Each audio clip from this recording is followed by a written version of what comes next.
Hello everyone, welcome back. आप सभी का फिर से स्वागत है। तो देखिए, आज हम आपके लिए एक नया टॉपिक लेके आए हैं और उस टॉपिक का नाम है relation between electric field and electric potential. तो देखिए, रिलेशन बिटवीन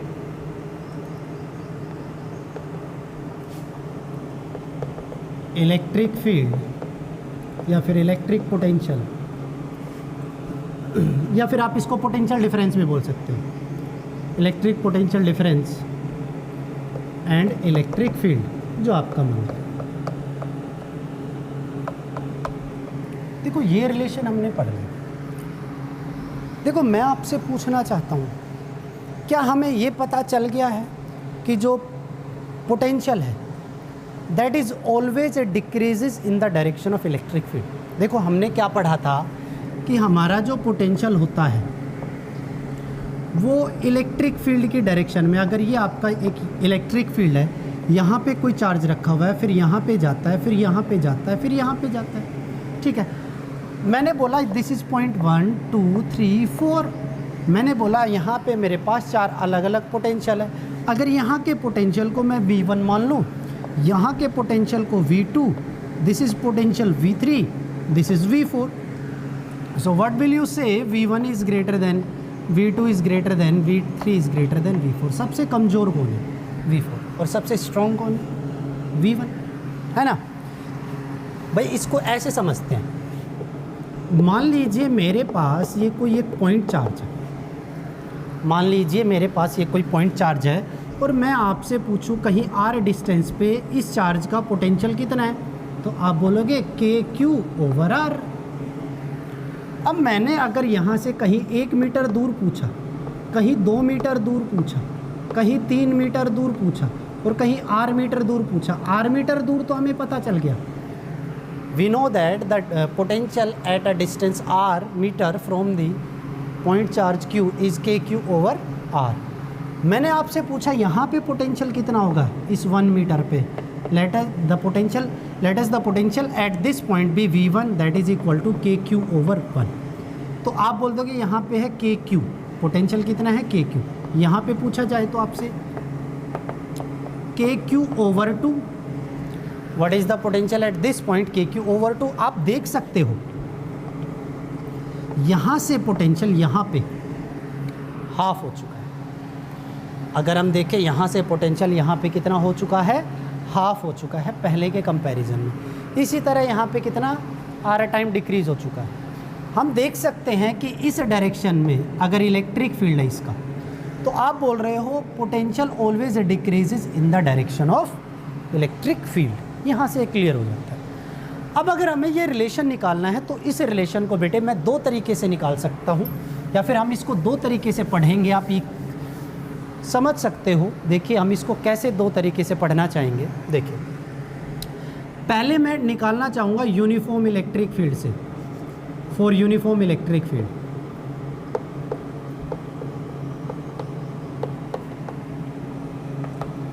अगर मैं इसको यूनिफॉर्म इलेक्ट्रिक फील्ड से निकालना चाहता हूँ तो देखिए क्या प्रोसीजर है, क्या तरीका है। बड़ा ही आसान सा प्रोसीजर और बड़ा ही आसान सा तरीका है। तो देखिए, ये हमारे पास एक यूनिफॉर्म इलेक्ट्रिक फील्ड है, आप सभी को पता है।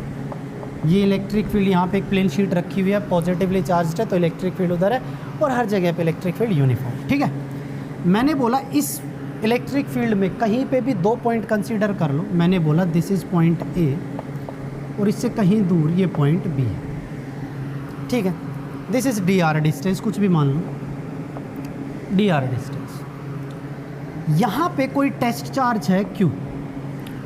उस Q टेस्ट चार्ज को मैं A पॉइंट से B पॉइंट तक लेके जा रहा हूँ। What I am doing, I am moving the test charge Q from A to B without acceleration और without changing its kinetic energy.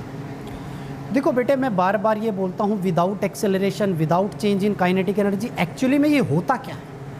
देखिए, हमें लगता है कि अगर मैं कोई काम करूँ, अगर मैं कोई वर्क डन करूँ, अगर मुझे वो सारा वर्क डन मैंने अगर इस चार्ज को लेकर यहाँ से यहाँ तक ले जाने में, ठीक है, जितना भी वर्क डन किया है, अगर वो विदाउट चेंजिंग काइनेटिक एनर्जी अगर यहाँ पे चला जाए तो वो सारा वर्क डन पोटेंशियल की टर्म में चला जाएगा।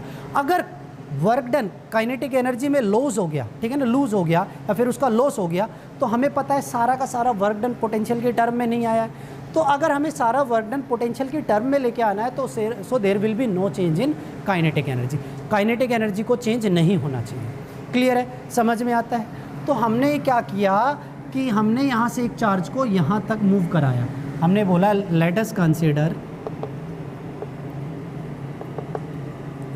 A charge Q is moved from A to B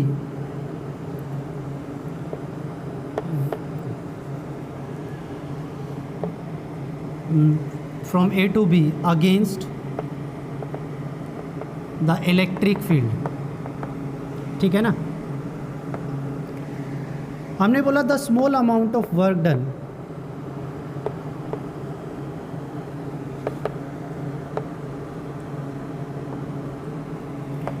in moving the charge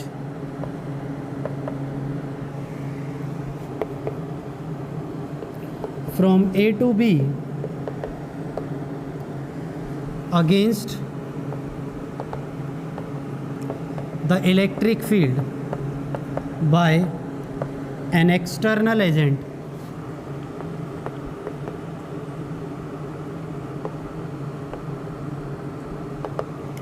देखो भाई, मैं बोल रहा हूँ मैं इस चार्ज को ऐसे करके A टू B लेके जा रहा हूँ अगेंस्ट द इलेक्ट्रिक फील्ड। अब आप सोच रहे होंगे सर A से B अगर हम जा रहे हैं that is the direction of electric field. बेटे अगर मैं इस चार्ज को यहाँ पे छोड़ दूँ तो सभी को पता है वो इलेक्ट्रिक फील्ड के अलोंग चला जाएगा, लेकिन हमें इसको धीरे धीरे मूव कराना है। ये नहीं कि यहाँ पे छोड़ा और वहाँ पे चला गया, नहीं, इसको हमें धीरे धीरे मूव कराना है। तो धीरे धीरे मूव कराना है तो हमें फोर्स इधर रखनी पड़ेगी भाई, ऑब्वियस सी बात है। ये डायरेक्शन ऑफ डिस्प्लेसमेंट, इधर फोर्स लगा रहे हैं E डॉट डी आर, ठीक है ना। V is equals to E dot D sorry W is equals to F dot D R, यही तो पढ़ना है। देखो हम इधर फोर्स लगा रहे हैं, डिस्प्लेसमेंट इधर, एंगल कितना 180 डिग्री, इसको मैं लिख सकता हूँ F D R cos theta, तो एंगल कितना हो जाएगा 180 डिग्री, ठीक है, और कोस 180 माइनस, ठीक है। तो अब देखिए बाय एन एक्सटर्नल एजेंट, तो हमने बोला D W is equal to F dot D R, और बेटे फोर्स एक्सटर्नल एजेंट लगा रहा है। फोर्स कौन लगा रहा है? कोई एक्सटर्नल एजेंट लगा रहा है। अगर ये फोर्स एक्सटर्नल एजेंट लगा रहा है तो बेटे देखो यहाँ पे इलेक्ट्रिक फील्ड की फोर्स होती है क्यू ई, ये होती है नहीं होती है? This is the value of electric field anywhere, ठीक है ना, एक्टिंग ऑन अ चार्ज। इस चार्ज के ऊपर किसी भी रीजन में इलेक्ट्रिक फील्ड की फोर्स ये लगेगी, और हमें पता है this is the force of electric field, और हमें इसके अगेंस्ट फोर्स लगानी है। तो हमारे एक्सटर्नल एजेंट की फोर्स रहेगी माइनस क्यू ई, वैल्यू इसमें रखो तो डी डब्ल्यू आपके पास आ जाएगा minus Q E dot D R, यही तो आएगा। अब देखो ये वर्क डन हो रहा है फ्रॉम ए टू बी, और अगर ये work done A to B हो रहा है, इस चार्ज को इसके नीचे लेके आओ, D W from A to B upon Q is equal to कितना आएगा आपके पास? Minus E dot D R. कितना आएगा? Minus E dot D R. Clear है? अच्छा, अब ध्यान से देखिए, इस टर्म को हमने कुछ पढ़ा हुआ है, that is V B minus V A is equal to minus E dot D R, यही तो पढ़ा हुआ है भाई। V B minus V A is equals to E dot D R. What is V B minus V A? This is D V, potential difference D V is equals to minus E dot D R, यही तो होगा। So this is the actual relation between electric field and electric potential, या फिर potential difference. Clear है? अब देखिए, मैं आपको ये बोलता हूँ, अगर मैं इसका मैग्नीट्यूड निकालना चाहूँ तो आपके पास आ जाएगा E dot D R. Magnitude निकालना चाहूँ तो कितना आ जाएगा आपके पास? E dot D R. यहाँ से अगर मैं ई की वैल्यू निकालना चाहूँ, the value of E is equals to minus D V by D R. आप ऐसे निकाल सकते हो, लेकिन ऐसे निकालना नहीं है अभी, मैं बताऊँगा आपको कैसे और कब निकालना है। ठीक है, देखो यहाँ से देखिए, डी वी की यूनिट वोल्ट और डिस्टेंस की मीटर, तो एक नई यूनिट आई है इलेक्ट्रिक फील्ड की, वो क्या है? वोल्ट पर मीटर। वो क्या है? वोल्ट पर मीटर। देखो बेटे मैं आपको एक बात बताता हूँ, हमने इलेक्ट्रिक फील्ड की यूनिट पढ़ी थी क्या, न्यूटन पर कूलाम, पर एक्चुअली में आप देखिए क्या कूलाम चार्ज को हम कैलकुलेट कर सकते हैं, कितना कूलाम चार्ज है वगैरह वगैरह, हमारे पास कोई मीटर नहीं है उसको कैलकुलेट करने के लिए। लेकिन यहाँ पे देखिए वोल्ट और डिस्टेंस, वोल्टेज और डिस्टेंस दोनों को मेज़र करने के लिए हमारे पास होता है, तो यहाँ से हम इलेक्ट्रिक फील्ड को मेज़र कर सकते हैं। So this is another unit, आप बोल सकते हैं measuring unit of electric field. ठीक है, अब देखिए हमारे पास यहाँ से ये वैल्यू तो आ गई, ये हमारे पास यूनिफॉर्म इलेक्ट्रिक फील्ड के लिए आई है, और हमारे पास इलेक्ट्रिक फील्ड और इसमें रिलेशन आया है इलेक्ट्रिक पोटेंशियल में, ये रिलेशन आया है, इसको हम याद रखेंगे और बहुत काम का है, बहुत न्यूमेरिकल इससे सॉल्व होंगे। अब देखो ध्यान से, मैंने बोला for non uniform electric field,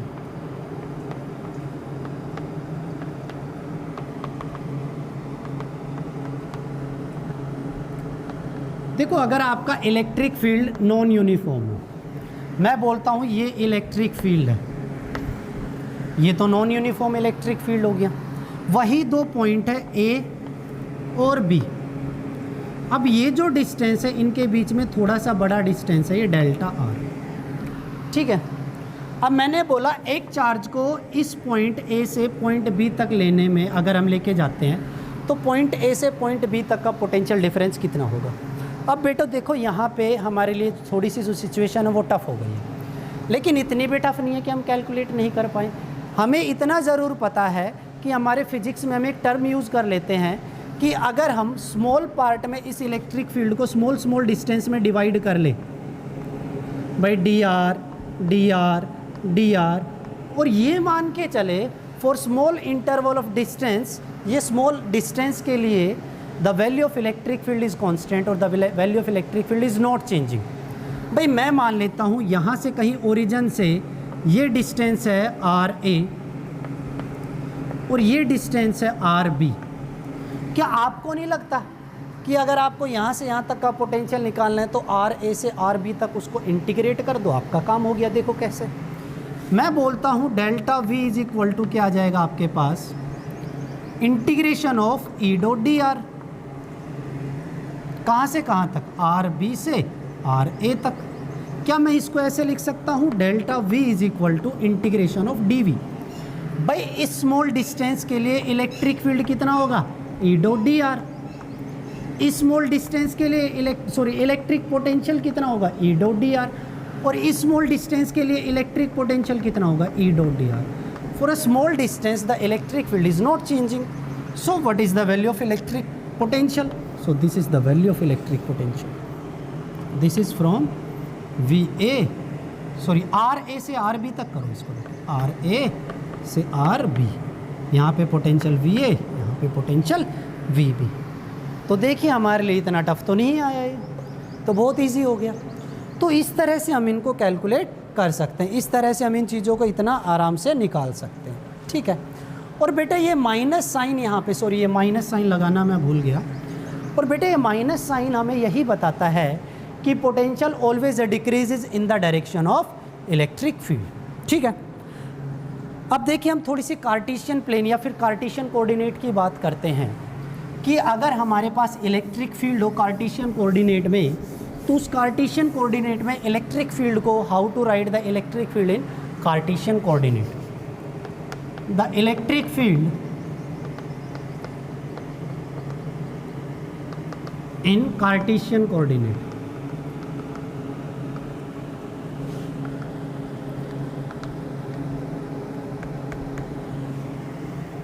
देखिए कार्टेशियन कोऑर्डिनेट में मैं इलेक्ट्रिक फील्ड को ऐसे लिख सकता हूँ, E X I cap plus E Y J cap plus E Z K cap, ऐसे लिख सकते हैं, लिख सकते हैं बिल्कुल। क्या मैं डिस्टेंस को ऐसे लिख सकता हूँ कार्टेशियन कोऑर्डिनेट में, x I cap plus Y J cap plus Z K cap, ऐसे लिख सकता हूँ। क्या मैं अगर इसको डिफ्रेंशिएट करूँ तो ये आ सकता है D X I cap plus D Y J cap plus D Z K cap, बिल्कुल आ सकता है। बेटे अगर मैं उसी कार्टेशियन कोऑर्डिनेट में अगर पोटेंशियल डिफरेंस निकालना चाहूँ तो आप बोलोगे sir minus E dot D R कर दो, हो गया काम। बिल्कुल ऐसे ही निकालना हमें। तो देखिए हमारा काम क्या है यहाँ पे, D V is equal to E कितना है आपके पास, E X I cap plus E Y J cap plus E Z K cap, minus का साइन लगाओ, डॉट डी आर कितना है, D X I cap plus D Y J cap plus D Z K cap. यही तो आएगा या नहीं आएगा? बिल्कुल यही आएगा। अब देखो इन इलेक्ट्रिक फील्ड और डिस्टेंस के बीच में डॉट प्रोडक्ट है, तो बेटे जो परपेंडिकुलर कंपोनेंट है या फिर परपेंडिकुलर जो ये है क्या बोलते हैं इसको हम, ऑर्थोगोनल यूनिट वेक्टर, ये कैंसिल हो जाएंगे। तो इसको और इसके साथ मल्टीप्लाई कर देंगे तो minus of E x d x plus E y d y plus E z d z, यही तो आएगा। भाई सुनिए ध्यान से मैं क्या कहना चाह रहा हूँ, I dot I 1, J dot J 1, के डॉट के 1, I dot J 0, I dot के 0, के डॉट आई 0, के डॉट जे 0 और जे डॉट के 0। तो ये हो गया आपका। तो अब देखिए यहाँ से ये आपके पास डी वी आ गया, क्लियर है। अगर मैं इसको पार्शियली डिफरेंशिएट करूँ further, if I differentiate it partially, मैंने बोला बाय डिफरेंशिएटिंग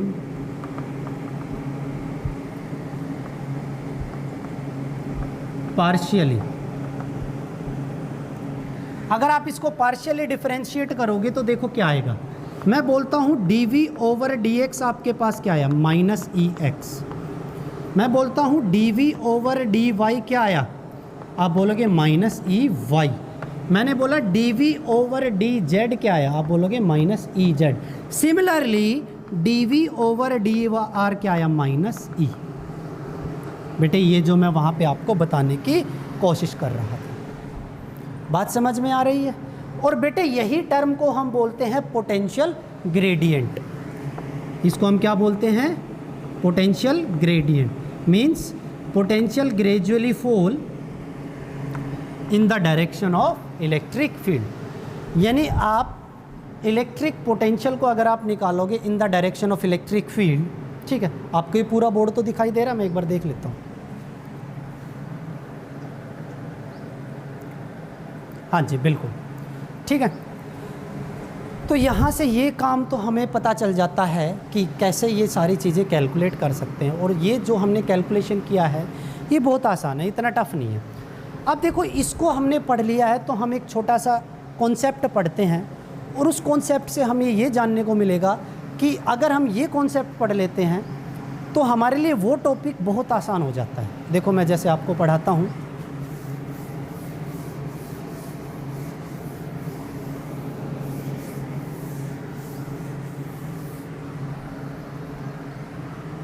देखिए हम पढ़ेंगे electric potential due to a conducting shell.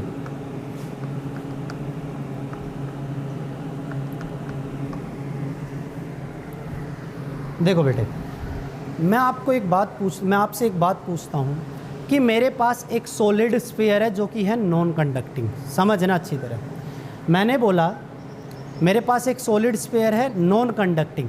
अगर मैं उसको चार्ज दूं तो आप बोलोगे सर सारा का सारा चार्ज जो है वॉल्यूम पे फैल जाएगा। बिल्कुल फैल जाएगा, हमने गॉस थ्योरम में पढ़ा था या फिर डिस्ट्रीब्यूशन ऑफ चार्जेस में पढ़ा था हमने, डिस्ट्रीब्यूशन ऑफ चार्जेस। लेकिन मैं इसको साइड में रखता हूँ। मैं आपसे एक दूसरी बात पूछता हूँ कि अगर मेरे पास एक कंडक्टिंग शेल है, उसके अंदर कोई क्यू चार्ज रखा हुआ है, तो आप क्या बोलोगे कि वो सारा का सारा चार्ज उसकी सरफेस के ऊपर यूनिफॉर्मली डिस्ट्रीब्यूट हो जाएगा। अगर मैं नॉन कंडक्टिंग शेल ले लूँ, स्फेरिकल शेल, तो आप बोलोगे सर फिर से वही होगा, सारा का सारा चार्ज सरफेस पे डिस्ट्रीब्यूट हो जाएगा। और अगर मैं कंडक्टिंग सॉलिड स्फीयर लूँ तो तब भी आप बोलोगे सर सारा का सारा चार्ज जो है कहाँ पे, सरफेस पे आ जाएगा। तो अगर आपको इलेक्ट्रिक पोटेंशियल निकालने के लिए बोला जाए एक शेल के लिए तो भी यही प्रोसेस करना है। अगर आप नॉन कंडक्टिंग शेल पढ़ रहे हो तब भी यही प्रोसेस करना है। और अगर आप सॉलिड कंडक्टिंग स्फीयर पढ़ रहे हो तब भी आपको यही करना है, ठीक है। तो हमने क्या किया, let us consider a conducting shell of radius small, लिखने की ज़रूरत नहीं आप, ठीक है, समझते रहिए। इसके अंदर क्यू चार्ज रखा हुआ तो it is distributed uniformly all over the surface, ये सरफेस पे यूनिफॉर्मली डिस्ट्रीब्यूट हो गया, ठीक है। अब इससे कहीं दूर पॉइंट है P, जो कि यहाँ से R डिस्टेंस दूर है सेंटर से। अब ये बोला जाता है कि इस पॉइंट P पे पोटेंशियल कितना है, what is the potential at this point. So आप बोलोगे सर ये पॉइंट जो है इस शेल के बाहर है, बिल्कुल सही है। और मैं बोलूँ अगर इस पॉइंट पे पोटेंशियल कितना है, तो आप बोलोगे सर ये जो पॉइंट है इस शेल के सरफेस पे आता है, बिल्कुल सही। और अगर मैं आपको बोलता हूँ कि यहाँ पे निकालिए, इस शेल के वजह से पोटेंशियल जो है निकालिए, तो आप बोलोगे सर ये जो पॉइंट है वो इसके अंदर आता है। तो हमें इन 3 पॉइंट पे इलेक्ट्रिक पोटेंशियल निकालना है। सो सबसे पहले हम निकालेंगे outside the shell potential due to the shell outside, ठीक है ना। अब मैंने बोला कि भाई मेरे पास कोई टेस्ट चार्ज था क्यू नोट जो इन्फिनिटी से आया और मैंने उसको इस पॉइंट P पे रख दिया, तो आप बोलोगे सर वो यहाँ पे इसका पोटेंशियल बता देगा, बिल्कुल बता देगा। तो आप बोलोगे मैंने बोला वी नो भाई dV is equal to minus E dot D r होता है, बिल्कुल होता है भाई, ये तो हमने पढ़ा। अब देखो अगर हम नॉर्मल कैलकुलेशन करते तो हमने वो potential due two point charge पढ़ा था, फिर उसके बाद हमने वर्क डन निकाला था, नहीं पता क्या क्या किया था। अब हमें पता है कि dV का फॉर्मूला ये होता है, पोटेंशियल डिफरेंस का फॉर्मूला ई डॉट डी आर होता है। और मैंने आपको अच्छी तरह से इसको लाइन इंटीग्रल में भी पढ़ाया हुआ, वहाँ से भी पढ़ सकते हो, ठीक है। तो आप यहाँ से ध्यान से देखिए, इसको मैं ऐसे लिख सकता हूँ, मुझे टोटल पोटेंशियल चाहिए इस पॉइंट P पे। आप बोलोगे टोटल पोटेंशियल एट P, तो आप बोलोगे सर इसको यहाँ से यहाँ तक लाने में जितना वर्क डन किया है वही तो है। भाई ये क्या है, ई डॉट डी आर, बेसिकली ये वर्क डन ही तो है, बिल्कुल। तो देखिए dV इज इक्वल टू, आप इसको इंटीग्रेट करो कहाँ से कहाँ तक, इन्फिनिटी से R तक आप इसको इंटीग्रेट करो, minus E dot D R हो गया, बिल्कुल। बस इतना ही करना था आपको, बस सारा काम हो गया। अब आपका देखो इस पॉइंट पे what is the value of E, Q over 4 pi epsilon not R square, यही तो होती है। आप इसको K मान लो, तो आप बोलोगे K Q over R square, तो आप यहाँ पे रखिए वैल्यू 1 में। We know that E is equal to K Q over R square at P। So integration of dV is equal to क्या हो गया, माइनस आप बाहर ले लो, K Q ओवर R स्क्वायर इंटू डी आर, और इन्फिनिटी से हो गया R। अब बेटे आपको पता ही है K कांस्टेंट है, Q कांस्टेंट है, ये बाहर आ जाएगा, dV माइनस K Q बाहर आ गया, अंदर बचा देखो 1 बाई आर स्क्वायर। और मैंने आपको बता रखा है 1 बाई आर स्क्वायर का इंटीग्रेशन सीधा कर देते हैं, माइनस 1 बाई आर, कहाँ से, इन्फिनिटी से R, माइनस माइनस क्या हो गया प्लस, तो V इज इक्वल टू क्या हो गया, V इज इक्वल टू क्या हो गया बताइए, K Q over R minus 0, क्योंकि 1 अपॉन इन्फिनिटी क्या हो जाएगा 0, तो ये आ गया आउटसाइड में। आउटसाइड द शेल ये पोटेंशियल है, ठीक है। अब मैं बोलता हूँ सरफेस पे कितना आएगा।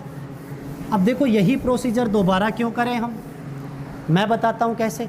अगर इस पॉइंट को मैं यहाँ पे मान लूँ, देखो यहाँ पे क्या है, R is greater than small r, ये जो रेडियस है स्फीयर की इससे ज़्यादा डिस्टेंस है, क्योंकि ये आउटसाइड में लाई करता है। और अगर ये पॉइंट यहाँ पे आ गया तो आप बोलोगे सर ये R डिक्रीज होकर के इसमें चेंज हो गया। मैंने बोला ऑन द सरफेस,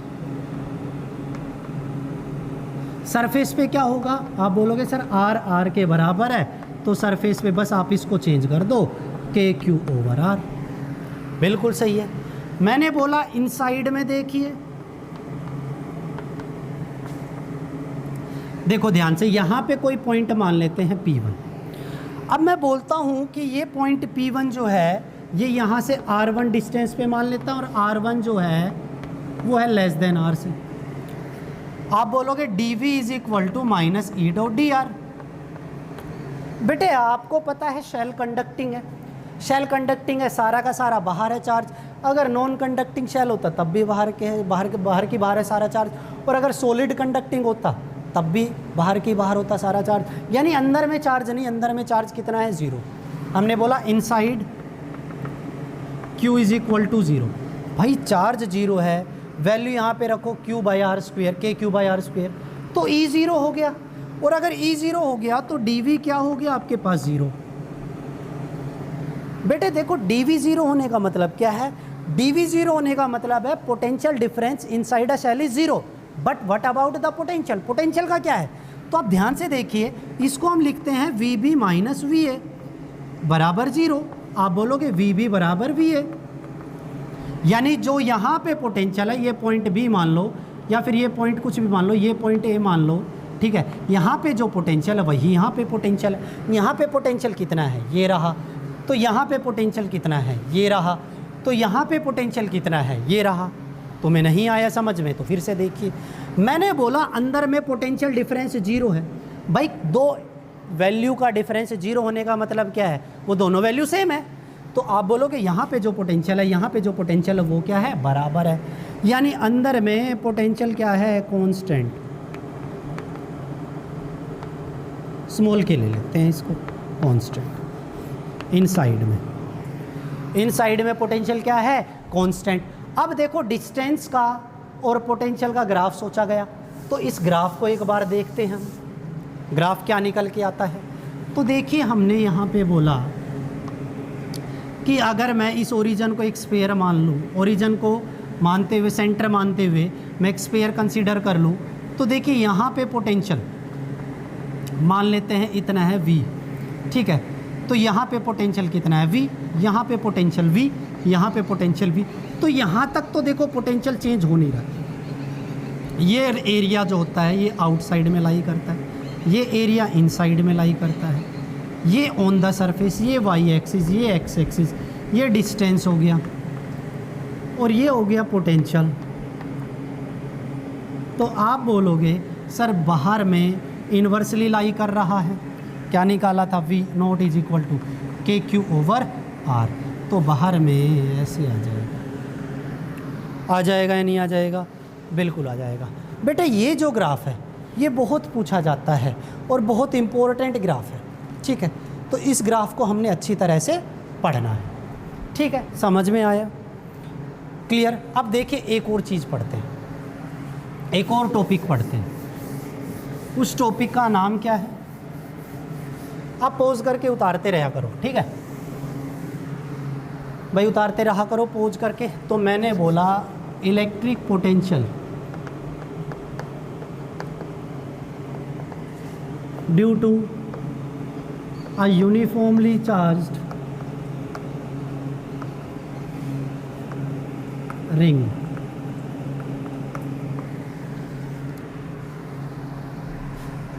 नहीं ये नहीं पढ़ते, electric potential on the axis of uniformly charged ring, uniformly charged ring, ये पढ़ते हैं। बहुत आसान सा टॉपिक है। देखिए क्या है, हमारे पास एक रिंग है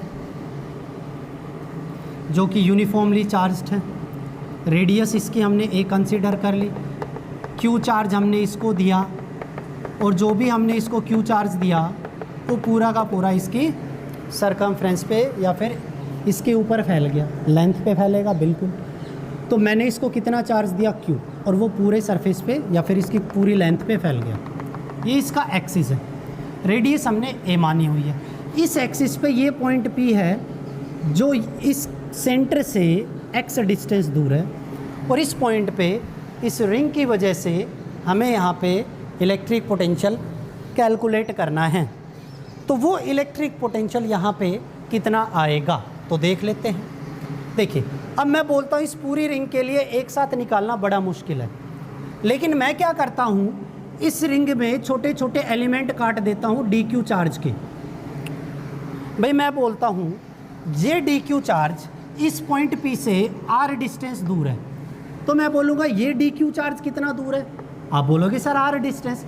अगर आपके पास एक रिंग है, यहाँ पे कोई पॉइंट है तो यहाँ से यहाँ से यहाँ से यहाँ से हर जगह से ये डिस्टेंस क्या होगा, बराबर होगा। तो हमने बोला the potential, the small amount of potential